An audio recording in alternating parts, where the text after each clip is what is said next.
sustancia H o Recording in sustancia progress. precursora que va a estar formada por la Te división de aviso, glucosa. te aviso. Si a esta sustancia H se le tienen que añadir dos oligosacáridos, que puede ser N-acetilgalactosamina para formar el antígeno A, y si se une galactosa, vamos a formar el antígeno B. Estos genes van a estar dentro del cromosoma 9, el brazo corto. Ahora bien, las personas con ambos tipos de antígenos van a poseer los dos oligosacáridos y la sustancia H. Las personas que no poseen estos antígenos ni A ni B se van a conocer como grupo de antígeno O. Existe otro tipo de fenotipo que es el fenotipo Bombay, cuando las personas van a ser homocigotas y van a carecer del gen H y van a carecer de la sustancia precursora H. Las personas que van a ser homocigotas que no tienen este gen H, pues van a poseer el fenotipo Bombay. Y podemos tener estos fenotipos de acuerdo a la presencia de estos antígenos.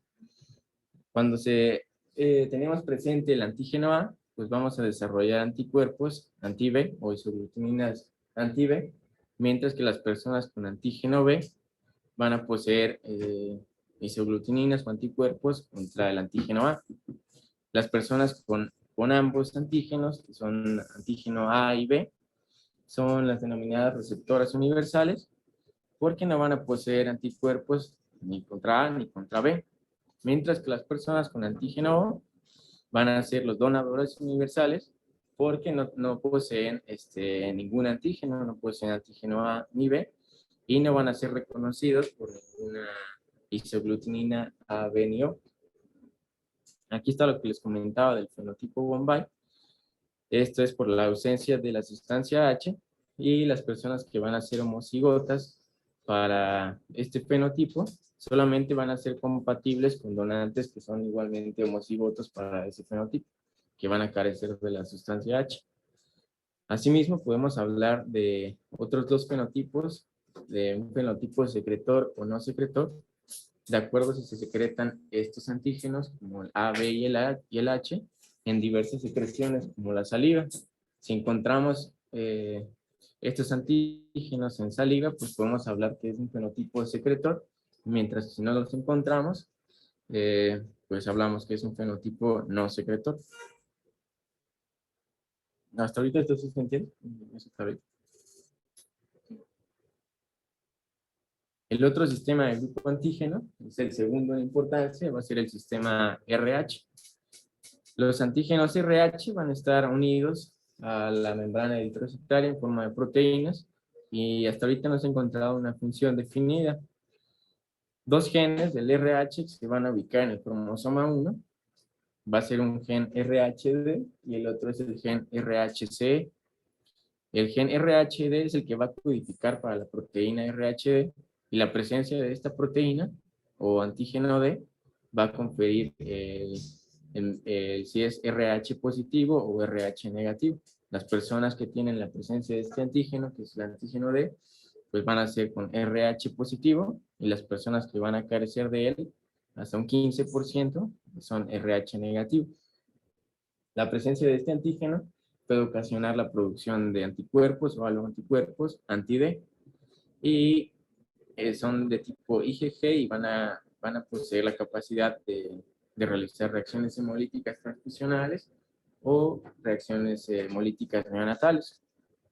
El otro gen, que es el gen RHCE, va a codificar proteínas, la proteína RHC, y pueden expresarse varios tipos de antígenos, como el antígeno C, pues C mayúscula o C minúscula, y el antígeno E mayúscula y E minúscula.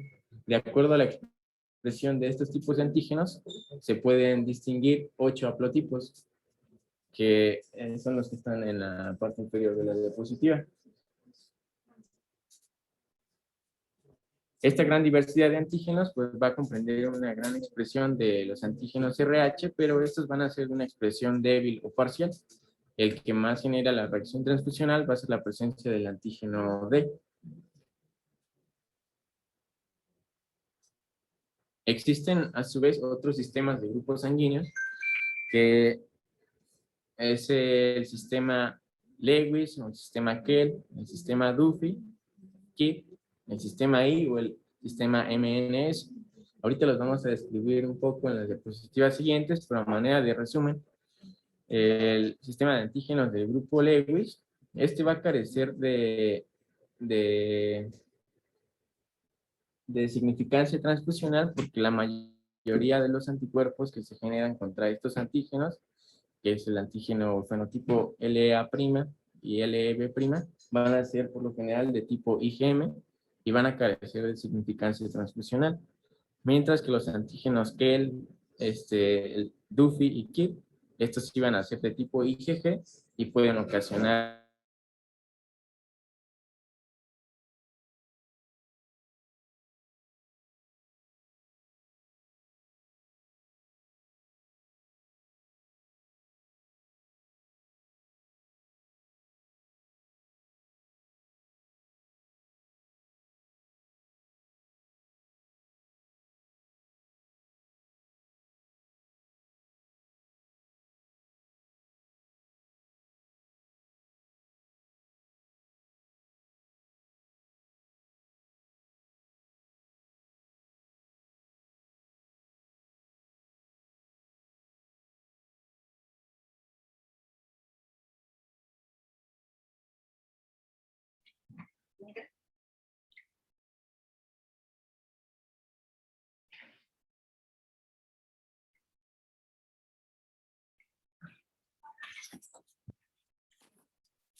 Ah, ¿te desconectó?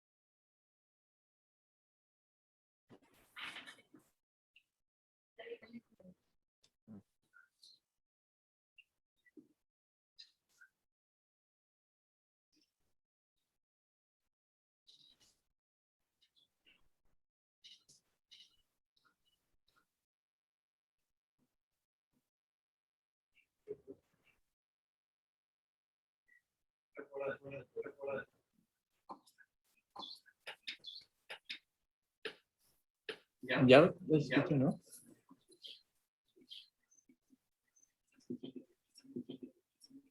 ¿Ya se escucha? Y bueno, el otro sistema de antígeno, que va a ser el sistema de antígeno I, estos van a ser carbohidratos que se van a, o oligosacáridos que van a estar sobre el sistema de antígeno ABO en la membrana del eritrocito. Y estos generalmente los anticuerpos van a ser de tipo IgM y pues van a carecer de significancia transfusional.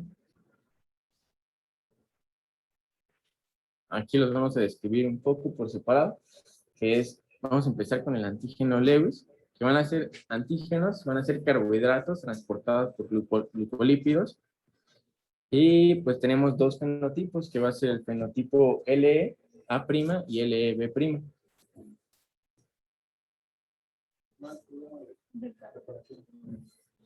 Este va a ser producto de la interacción de dos genes, que es el gen FUT3 y el FUT1. Y generalmente, como ya habíamos visto, los anticuerpos formados contra los antígenos Lewis va a ser de tipo IgM y al tener poca afinidad a la temperatura corporal van a carecer de significado transfusional. El sistema de antígeno Kell, que va a estar codificado por el gen Kell, que se encuentra en el cromosoma 7, y también tiene que interaccionar con otro gen, que es el gen KX, que va a estar localizado en el cromosoma X. La presencia o ausencia de este gen, del gen KM, va a proporcionar los antígenos KM y KK y KX. La ausencia de estos antígenos pues va a provocar o va a propiciar la generación de anticuerpos de tipo IgG y esto se conoce como el fenotipo McLeod. La ausencia de estos anticuerpos, de estos antígenos, perdón, pues puede propiciar la formación de anticuerpos anti-KM y anti-KK, y estos anticuerpos son de tipo IgG, y si van a poder propiciar reacciones hemolíticas transfusionales o enfermedades hemolíticas neonatales. Mientras que en el sistema DUFI, que van a ser antígenos FYA', me faltó el A' y el FYB', estos van a dar lugar a tres fenotipos, que va a ser el fenotipo FYA-, B+, o puede ser A+, B+, o el A+B-. Existe otro fenotipo que puede ser representado por el antígeno FY sin A' ni B', y generalmente este antígeno va a estar representado en personas de origen africano. Las personas con este antígeno van a poseer el fenotipo FYA-, B-, y estas personas pueden elaborar anticuerpos contra el antígeno FYA' y FYB', y estos anticuerpos también son de tipo IgG y pueden generar reacciones hemolíticas transfusionales o enfermedades neonatales. Lo mismo pasa de una manera similar con el antígeno KIT, que va a estar formado por dos alelos, que es el alelo JK, también es A', y el JKB'. Y estos van a dar lugar a igualmente tres fenotipos, que es el JKA-, B+, el JKA+, B-, y el JKA+, B+. También existe otro fenotipo, que va a ser nada más el fenotipo JK, del antígeno JK sin A' ni B', y este van a dar el fenotipo A-, B-. Generalmente este antígeno y este fenotipo lo podemos encontrar en personas del continente asiático, y también los anticuerpos que van a generarse contra este antígeno va a ser de tipo IgG y pueden ocasionar reacciones transfusionales o enfermedades hemolíticas del recién nacido. Aquí el sistema de antígeno, en lugar de L es I mayúscula, I minúscula. Estas van a ser cadenas de oligosacáridos que se van a soportar en los antígenos del sistema ABO. Normalmente al nacimiento o en la etapa neonatal, estas cadenas de oligosacáridos van a ser lineales, mientras que conforme pasan los años, estas cadenas de oligosacáridos se van a ir ramificando. Cuando es en etapa neonatal, se va a expresar el antígeno I minúscula, y mientras que son las cadenas ramificadas, ya al pasar los años, se va a expresar con el antígeno I. Generalmente los anticuerpos que se generan contra estos antígenos van a ser de tipo IgM y van a carecer de significancia transfusional. Como ya habíamos visto en las diapositivas pasadas, el sistema MNS, podemos tener, se van a expresar dos tipos de antígenos, uno por la glucoforina A y otro por la glucoforina B. El sistema por la glucoforina A pueden ser antígenos M o N, y en la glucoforina B, antígenos S mayúscula y S minúscula. Generalmente los anticuerpos contra M y N van a ser de tipo IgM, y los anticuerpos contra S mayúscula o S minúscula van a ser de tipo IgG. Por último, el sistema de antígenos P.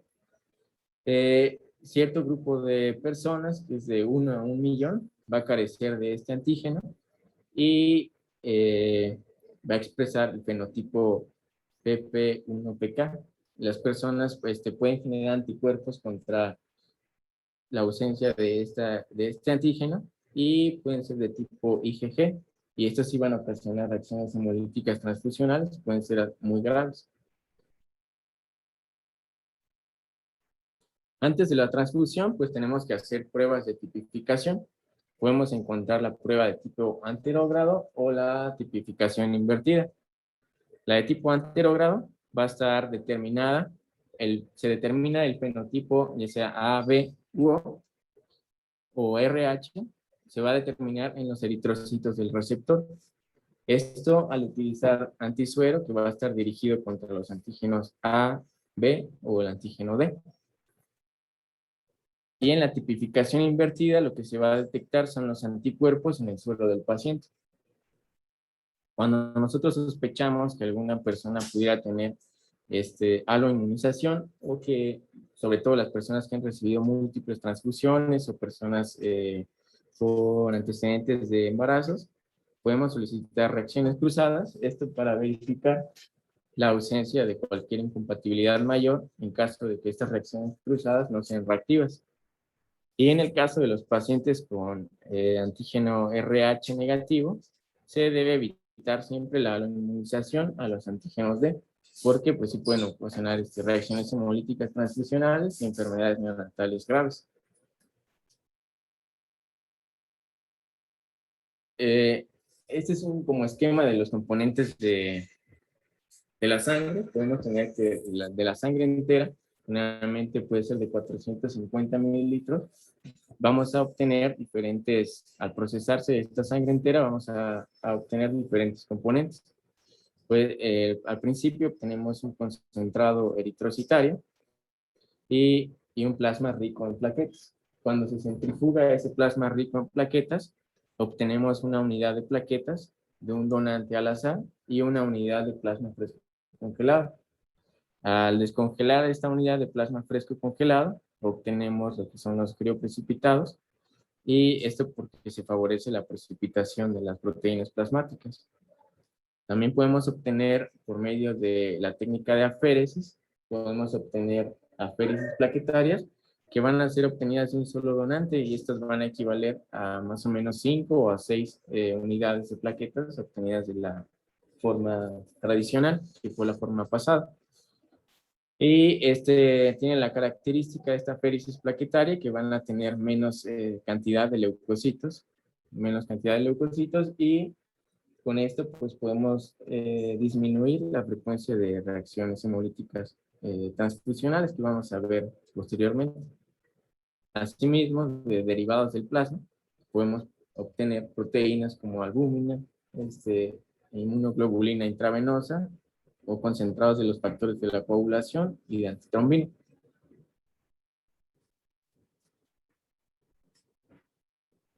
De manera de resumen, me gustó este cuadrito, donde podemos tener los concentrados eritrocitarios, que generalmente son de 250 a 300 cc, y un concentrado eritrocitario pues va a ocasionar un incremento de la hemoglobina de 1 a 1.5 miligramos sobre decilitro.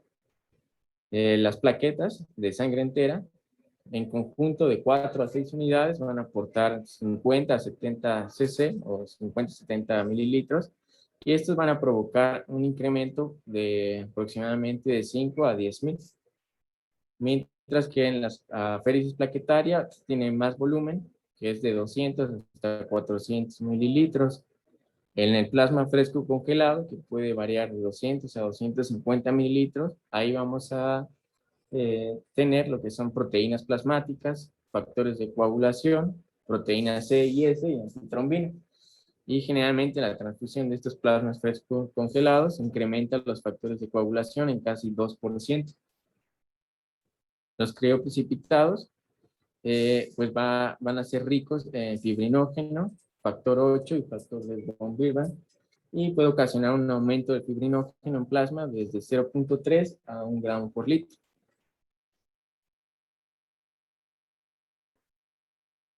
La sangre entera, no encontré una aplicación como tal para la sangre entera, pero pues puede proporcionar transporte de oxígeno, o puede usarse como expansión de volumen, pero casi no se usa sangre entera.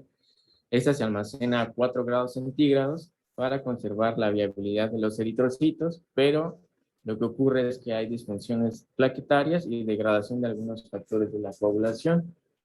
Entonces no nos aporta todos los componentes que tiene la sangre entera por esa disfunción plaquetaria, y que se degradan algunas proteínas o factores de coagulación.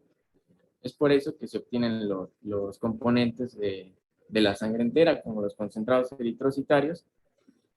Este igualmente va a incrementar la capacidad de transporte de oxígeno. Se almacena a 4 grados centígrados y puede almacenarse por 35 hasta 42 días. Como ya habíamos visto en presentaciones anteriores, se reserva generalmente la indicación de transfusión cuando hay hemoglobinas de 7 y son personas con síntomas.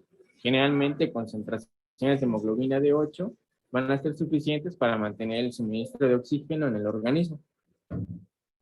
Una manera de disminuir la cantidad de leucocitos del donante para evitar de esta forma reacciones transfusionales va a ser la filtración antes del almacenamiento del concentrado eritrocitario. Y con esto pues podemos disminuir la incidencia de fiebre después de la transfusión y la aloinmunización.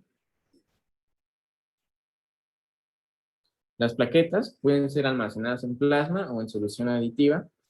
Estas generalmente duran hasta 5 o 7 días a 20 o 24 grados centígrados. Estos no necesitan almacenarse a menor de grado centígrado, pero ocupan de un movimiento permanente para que se mantenga la viabilidad de las plaquetas. Generalmente son concentrados obtenidos de 4 a 6 donantes, a menos que se obtenga la féresis plaquetaria, que esa va a ser de un solo donante. El umbral para la transfusión profiláctica de plaquetas es de 10,000 plaquetas, y incluso pacientes sin fiebre y sin ninguna infección podemos hablar que hasta 5,000 son suficientes para evitar alguna hemorragia espontánea. En caso de procedimientos o cirugía, la cifra ideal es de hasta 50,000 plaquetas. O en caso de procedimientos, sobre todo neurológicos, se habla de alguna cifra de 80,000 plaquetas. Para ver la respuesta después de la transfusión de estos concentrados plaquetarios o de la féresis plaquetaria, se tiene que esperar de 18 a 24 horas para obtener la respuesta total. Y se habla de un incremento de 7.5 por 10 a la 9.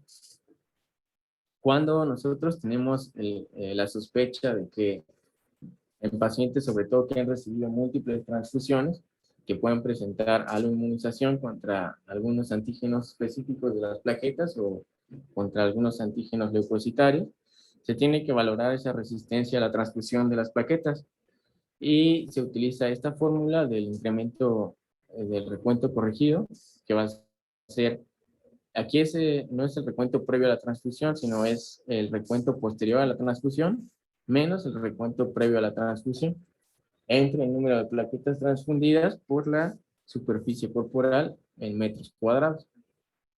Y lo que se espera, o sea, si no tenemos una inmunización, pues se espera el aumento que vimos en la diapositiva pasada, que es de 7.5 en 18 a 24 horas. Ahora, el plasma fresco congelado, pues va a tener los factores de coagulación. Y también son ricos en proteínas plasmáticas como fibrinógeno, antitrombina, albúmina o proteínas C y S. Se pueden utilizar para corrección de coagulopatías o cuando se usa plasmaféresis, cuando existe púrpura trombocitopénica, para de una forma con la plasmaféresis puedes eliminar los anticuerpos. No se deben administrar para expandir el volumen, y al ser un componente acelular, pues no va a transmitir infecciones intracelulares.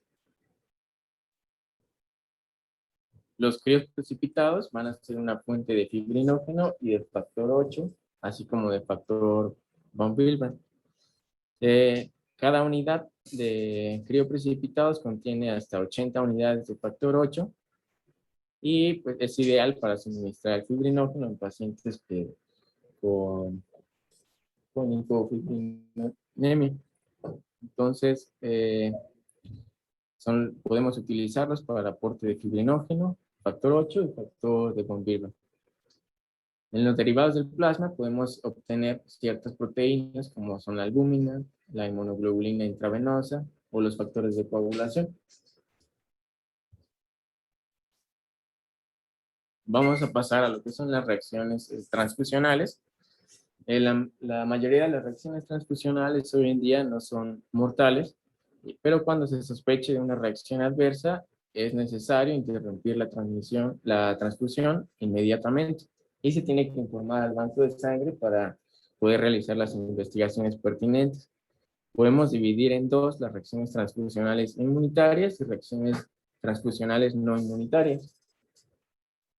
Y cada vez es menor las infecciones virales adquiridas por transfusión. Dentro de las reacciones transfusionales inmunitarias. Estas se deben a la formación de anticuerpos preformados por el donante o por el receptor. La que se observa con mayor frecuencia es la reacción transfusional hemolítica aguda, y esto va a ser cuando el receptor va a tener anticuerpos preformados que van a destruir los eritrocitos del donante. Estos pueden ser anticuerpos contra los antígenos que hemos visto, pueden ser contra los antígenos del sistema ABO, contra los antígenos RH, o los antígenos Kelly-Buffy, que vimos que sí pueden provocar reacciones hemolíticas transfusionales. También el sistema Lewis no es tanto, pero más es el sistema Kelly, el sistema Duff. El sistema MNS también puede provocar, y el sistema AP. Y esto generalmente se manifiesta con hipotensión, taquipnea, taquicardia, puede haber fiebre o escalofríos, hemoglobulinemia y hemoglobulinuria. Existe dolor torácico en el flanco o en ambos sitios y pueden provocar molestias en el sitio de la administración. Cuando se sospecha de la hemólisis aguda, tiene que interrumpirse de inmediato la transfusión. Y como ya vimos en la diapositiva pasada, se tienen que enviar muestras de sangre e informar al banco de sangre lo que sucedió inmediatamente después de la transfusión. Podemos sospechar que se trata de una reacción transfusional hemolítica aguda al medir los niveles de aptoglobina sérica, de lactato de deshidrogenasa y las concentraciones de bilirrubina, sobre todo de bilirrubina indirecta. Tenemos que estar alertas porque puede ocasionar disfunción e insuficiencia renal, y tenemos que inducir la diuresis con líquidos intravenosos para evitar esta disfunción renal y que nos haga una lesión renal aguda. Asimismo, el factor hístico que se libera por los eritrocitos puede iniciar una coagulación intravascular examinada. Entonces tenemos que estar bien pendientes de eso. También es necesario vigilar, si sospechamos de esta complicación, pues vigilar los tiempos de coagulación, el fibrinógeno y el recuento de plaquetas. La prueba de Coombs, tenemos dos tipos de prueba de Coombs, que es la directa o la indirecta. En la prueba de Coombs directa vamos a tener que hay anticuerpos sobre las superficies de los eritrocitos. Lo que se hace pues, es detectar esos anticuerpos sobre la superficie, mientras que en la prueba de Coombs indirecta, los anticuerpos van a estar en el suero del paciente, y donde se detectan pues, es en el suero. Esa es la diferencia entre Coombs directa e indirecta. Una es en la membrana del eritrocito, en Coombs directa, y en Coombs indirecta es en el suero, la presencia de los anticuerpos.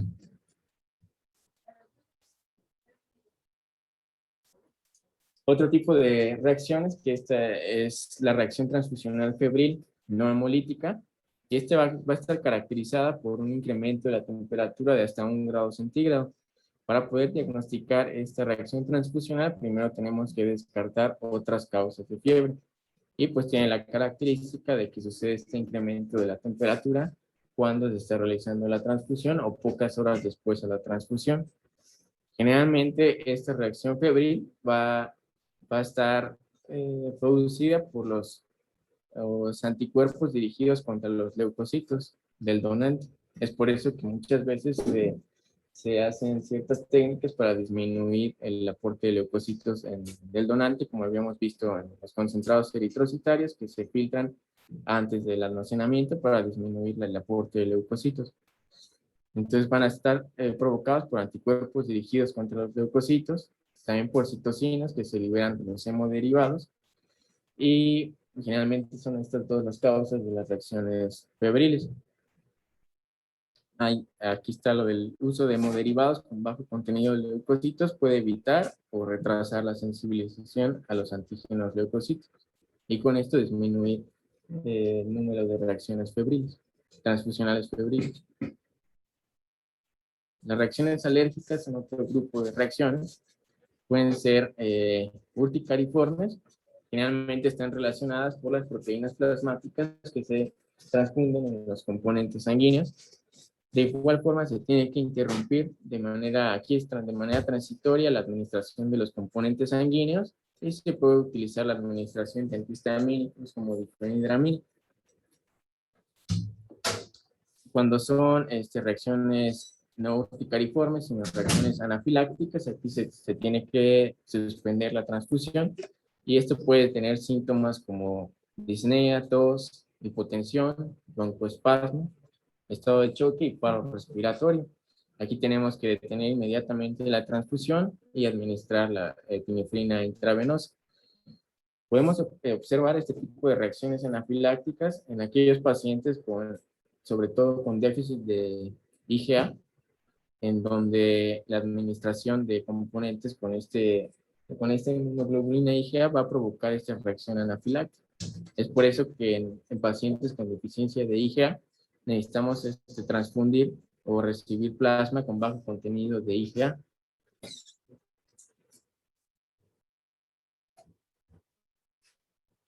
Otra complicación es la enfermedad de injerto contra huésped.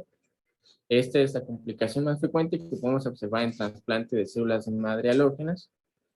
Esta va a estar debida a que los linfocitos T, pero del donante, van a tocar al huésped o al hospedador. Generalmente el huésped o el hospedador tienen la característica que van a ser huéspedes o pacientes con alguna inmunodeficiencia. Podemos observar esta respuesta inmunitaria hasta los 8 o 10 días después de haber realizado la transfusión. Podemos observar fiebre, exantema cutáneo, diarrea y anomalías en la función hepática.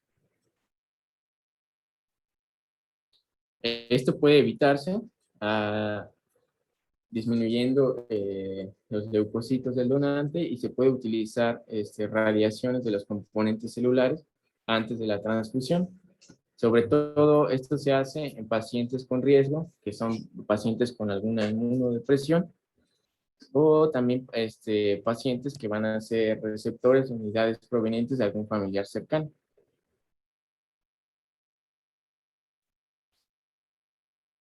La lesión pulmonar aguda relacionada con la transfusión neutral es una causa común de mortalidad que puede estar relacionada con la transfusión. Vamos a tener síntomas de hipoxia y una relación PaO2-FiO2 menor a 300. Vamos a tener signos de edema pulmonar no cardiogénico con infiltrados intersticiales bilaterales en la radiografía. Esto tiene que ser con la característica de qué sucede cuando se está realizando la transfusión o en las siguientes 6 horas para poder sospechar de esta reacción transfusional. El único tratamiento va a ser un tratamiento de sostén para el edema pulmonar no cardiogénico. Se debe esta reacción transfusional a que en el plasma del donante, pues los leucocitos se van a unir contra los leucocitos del receptor y se van a agregar en la vasculatura pulmonar. Esto va a incrementar la permeabilidad capilar y va a provocar lo que es el edema pulmonar no cardiogénico y por eso hay síntomas de hipoxia y disminución de la PaO2-FiO2. Los factores de riesgo son pacientes con tabaquismo activo, pacientes con consumo crónico de alcohol o pacientes que están bajo ventilación mecánica con una presión máxima mayor de 30 centímetros de agua o con aquellas pacientes que van a tener un balance de líquidos positivos.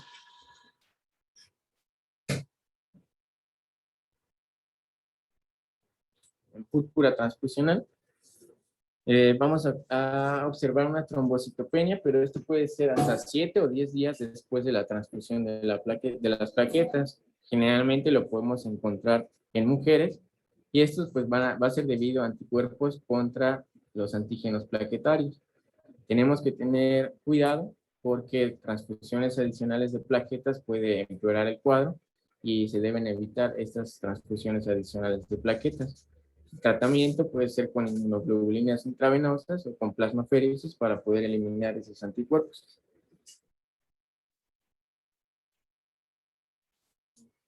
Dentro de las reacciones no inmunitarias, que estas se van a deber a propiedades químicas y físicas de los hemoderivados.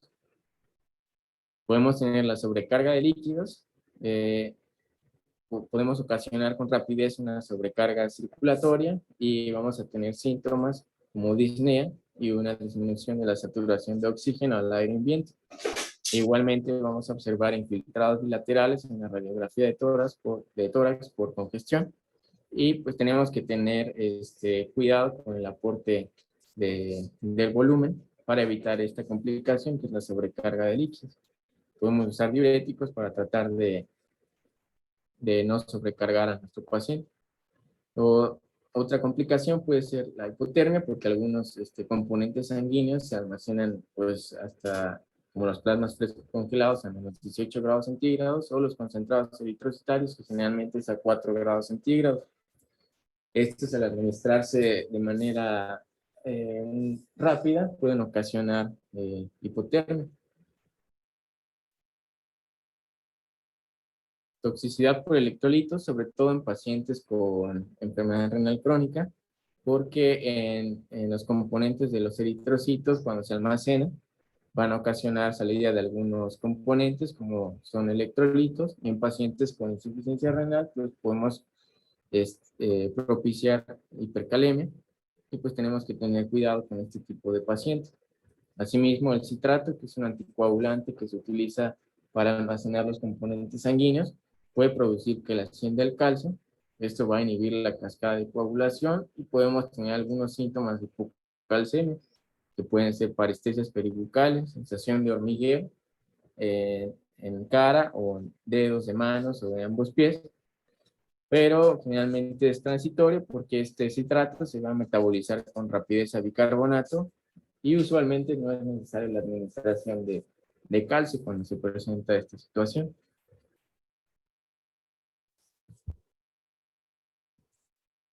Otro tipo de complicaciones que podemos tener, la sobrecarga de hierro, como habíamos visto ayer con el doctor, que generalmente 1 mililitro de concentrado eritrocitario nos va a aportar 1 miligramo de hierro.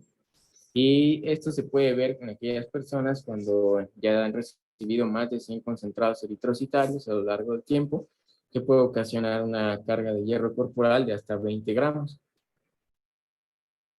También podemos tener hipotensión, sobre todo tienen los concentrados tienen alto componente de bradicininas. En aquellas personas que reciben inhibidores de la enzima convertidora de angiotensina o IECAS, no van a metabolizar estas bradicininas y puede generar alguna hipotensión. O inmunomodulación, que pueden propiciar una disminución de la inmunomodulación, y puede propiciar transfusión de sangre halógena o alguna inmunodepresión.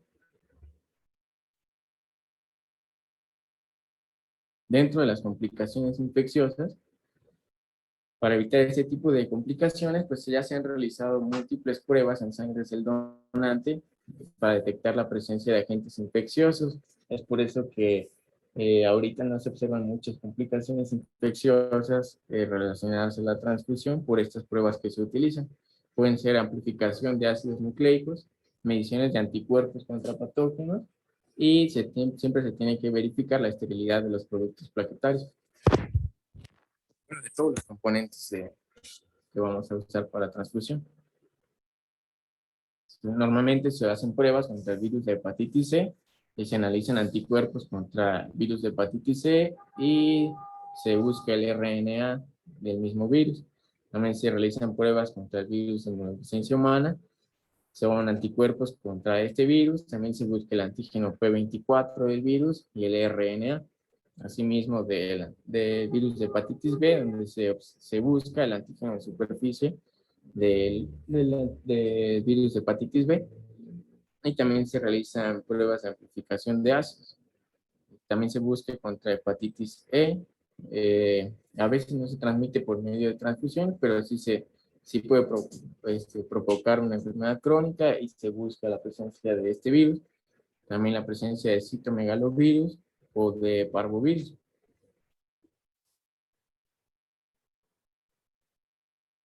Y de contaminaciones bacterianas, la mayoría de las bacterias no va a proliferar en temperaturas bajas, como ya vimos que los concentrados a 4 grados centígrados y el plasma fresco congelado hasta menos 18. Y estos dos componentes usualmente no son fuentes de contaminación, pero existen algunas bacterias, sobre todo gram negativas, que pueden crecer a temperaturas de 1 o 6 grados centígrados. como son Yersinia, Pseudomonas, Acinetobacter. Esta complicación pues, puede presentar con fiebre, escalofríos, choque séptico y hasta datos de coagulación intravascular diseminada. Se deben administrar antibióticos de amplio espectro cuando se considere la presencia de esta complicación. Y inmediatamente la bolsa del hemoderivado debe ser enviada al banco de sangre y al laboratorio para un cultivo y tinción de grano. Y eso sería todo.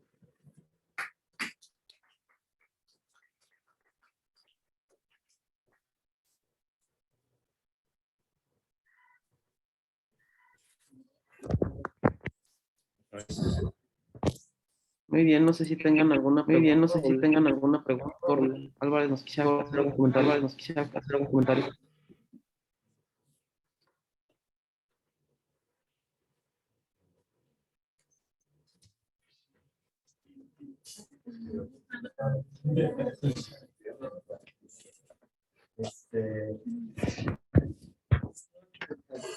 Nada más para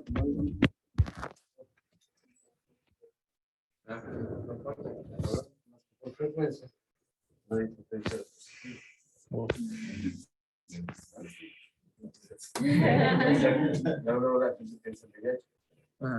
que aquí vale la pena. Tienen que revisar de la norma.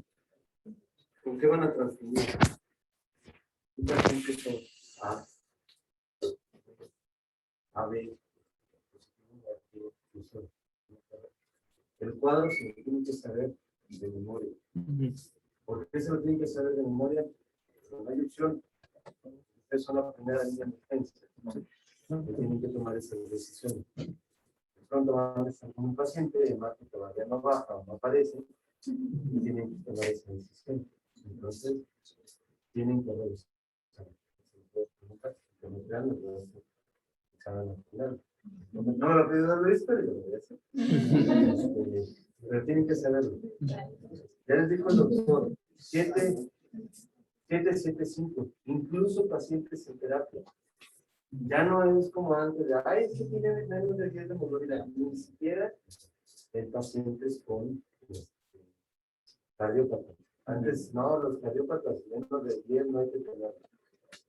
No, aumentas la mortalidad. Transfundir previo a una cirugía. Innecesariamente aumentas la mortalidad por los riesgos de, por ejemplo, volumen, infecciones y sensibilizar al paciente. El doctor les explicó sobre el fenotipo eritrocitario. Hasta donde yo me quedo más o menos en 185 minutos de proteínas y de eritrocitos. AB es un grupo, RH o B.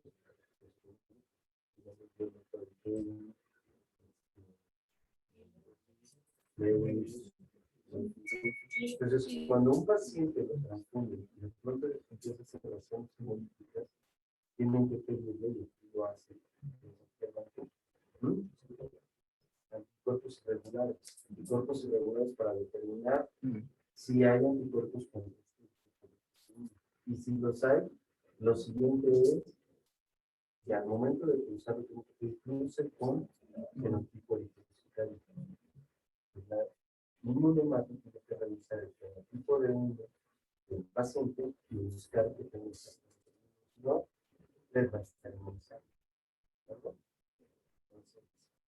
no hay indicación para premedicación, empezar con frecuencia. Y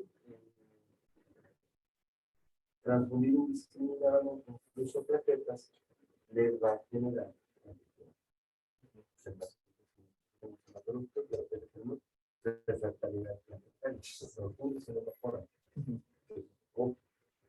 trombocitopenias inmunes primarias no se transfunden a través de la. Ya les doy un corte del doctor y el intraapéndice. Hay procedimientos, por ejemplo, que hacen endoscopía, permiten hacer procedimientos complementarios.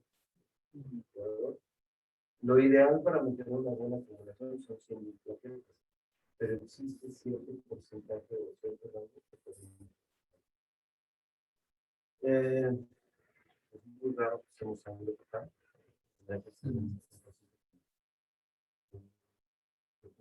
que continuemos ya es conveniente usar aféresis. Y si tienes los fixados o los complejos que son comerciales, Factor 8. Factor 8, ya también, si tienes opciones, si lo tienes, tienes que usar los ya no todos los centros. Entonces, se basan en plata. Existe una fórmula para hacer el cálculo de cuánto tienes que usar. También depende del concentrado para hacer o para hacer el bombillo. Y en caso de pacientes que tienen inhibidores,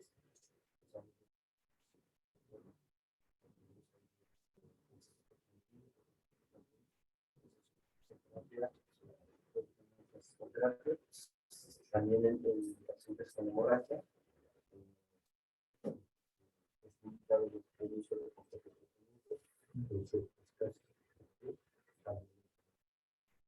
la mayoría de los centros ya lo empezaron a tener, pero ya rutinas se proteínas, pero la anticoagulante natural.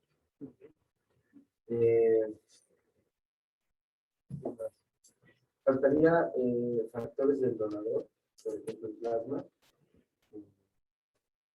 para el tren, también empezar el donador sea no es del sector, ciertos centros que tienen presente por el riesgo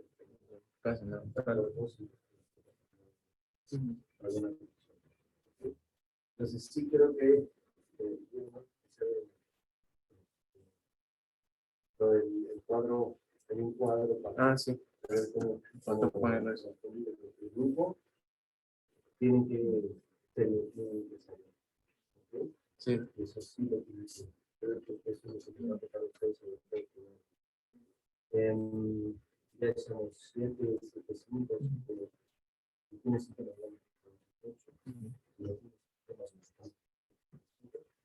y ya después de buscar con la curva de la hemoglobina,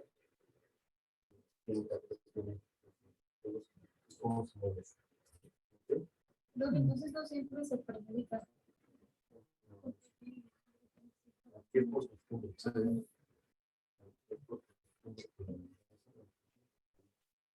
Realmente no tendrás un ejercicio de una buena receta funcional porque no o algún pero la frecuencia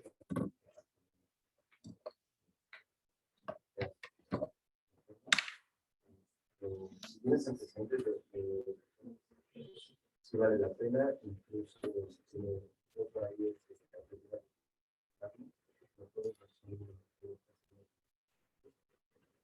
puedes pedir una base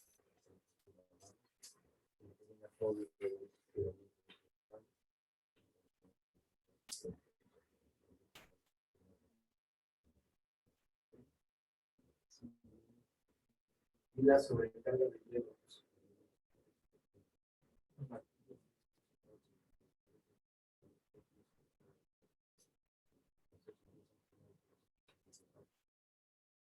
También se tiene un paciente que está viendo constante.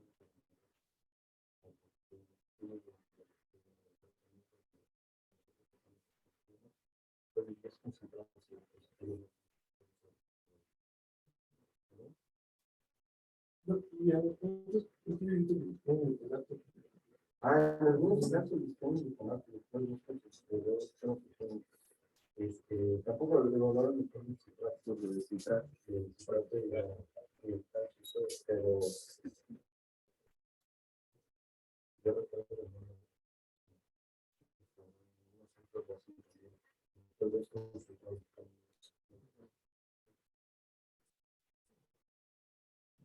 ¿y por qué no se siempre funciona? ¿Perdón?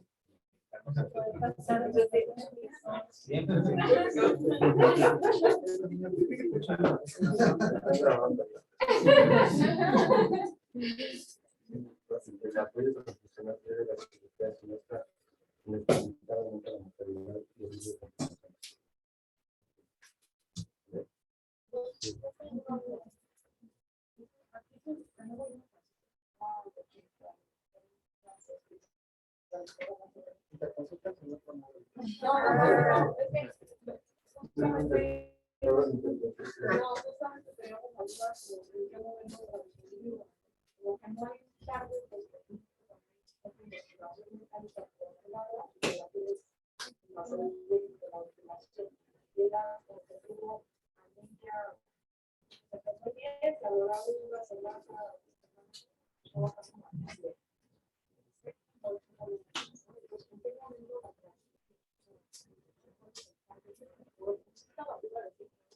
Sí, con 7-1, ¿no? Siempre estaba al límite.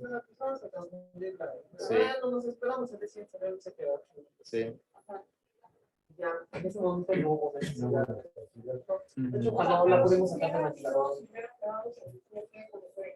O sea, veíamos como los chicos así, que no es necesario porque para esa población en la que se podría beneficiar en el mundo si le sacamos de volumen, ¿no? Pero lo que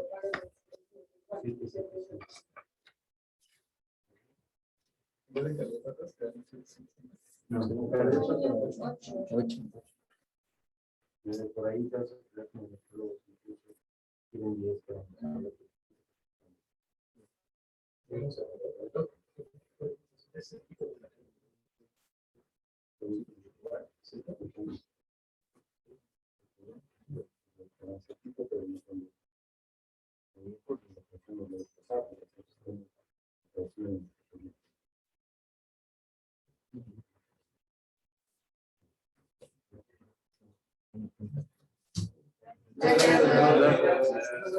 Gracias.